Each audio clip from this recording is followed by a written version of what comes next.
చూసుకుంటే పవన్ కళ్యాణ్ అభిమానులు, ఆకలితో వచ్చిన పవన్ కళ్యాణ్ అభిమానులు భుక్తాయాసంతో బయటకు వెళ్తారని చెప్పి ఏదైతే చెప్పారో అది నిజమైంది ఆ రోజు. ఇప్పుడు అభిమానులకి మీరిచ్చే స్టేట్మెంట్ ఏంటి సార్? మీరిచ్చే నమ్మకం ఏంటి?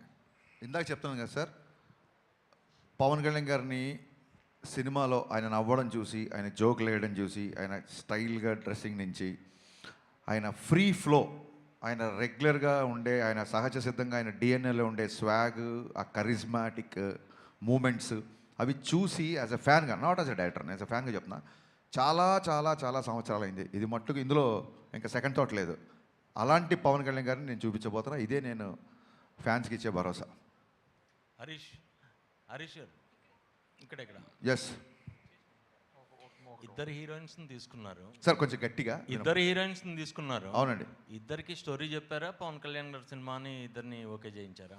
లేదు, లీల గారికి ఫుల్ ప్లెజ్డ్గా, లీల గారు వాళ్ళ మదరు ఆఫీస్కి వచ్చి ఫుల్ ప్లెజ్డ్గా కథ విని ఫుల్ ఎక్సైట్ అయిపోయి గంతులేసి ఆ తర్వాత షూటింగ్కి వచ్చారు.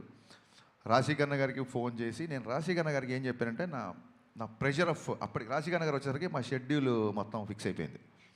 కొంచెం ప్రెషర్లో ఉన్నాను. ఇప్పుడు నేను మిమ్మల్ని వచ్చి నేను కట్ చెప్పేంత టైం లేదు, జూమ్ కాల్లో కానీ ఫోన్లో కానీ చెప్తాను అంటే she understood my pressure. Harish, నేను వస్తాను డైరెక్ట్గా, నేను సినిమా చేసేస్తున్నా, నాకు పవన్ కళ్యాణ్ గారితో ఎప్పటి నుంచో చేయాలని ఉంది, I will do this film అన్నారు. ఇమ్మీడియట్గా వచ్చిన తర్వాత నువ్వు వచ్చి చేసేస్తావు కరెక్ట్గా, నువ్వు చేయాలని ముందు క్యారెక్టరేషన్ తెలియాలి కదా అని చెప్పి అప్పుడు నేను క్యారవాన్లో క్యారెక్టరేషన్ కథ మొత్తం చెప్పిన తర్వాత షీగే ఆ రకంగా. అలాగా కళ్యాణ్ గారి పేరు చెప్పి మేము కథ చెప్పాం, మీరు షూటింగ్కి వచ్చాండి, అలాంటి ఆయన పేరు చెప్పి భయపెట్టాలి అవి లేవండి.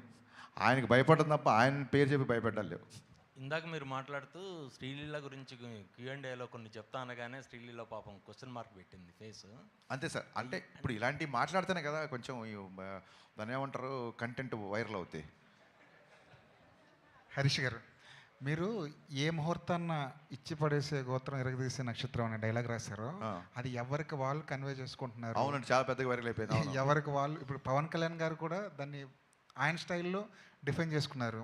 అసలు మా ఓడిదే ఇచ్చి పడేసే గోత్రం ఎరగదీసే నక్షత్రం, మా ఓడి ఊరుకోడు, వాడు ఎరగదీస్తాడు ఇచ్చి పడేస్తాడని చెప్పి మీకే ఏదైతే డైలాగ్ ఉందో అది మీకు డెడికేట్ చేశారు. అవునండి. ఇక్కడ ఉన్న ఈ ముగ్గురికి ఈ నక్షత్రాలు, ఈ